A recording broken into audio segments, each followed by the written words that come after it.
сам уночі іде в степ, а й душі співа сумно співає. Наносили землі, та й додому пішли, і ніхто не згадає.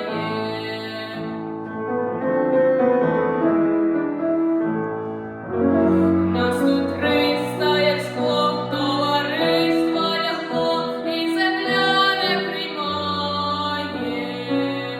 Як запродав гетьман у ярмо християн, нас послав поганяти.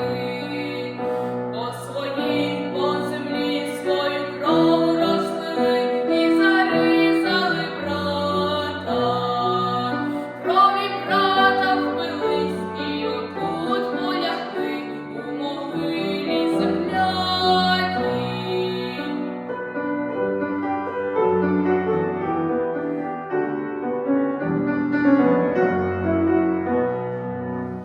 Та й замовк, зажуривсь, і на спис похиливсь, став на самій могилі. На Дніпро позирав, тяжко плакав, ридав, сині хвилі голосили.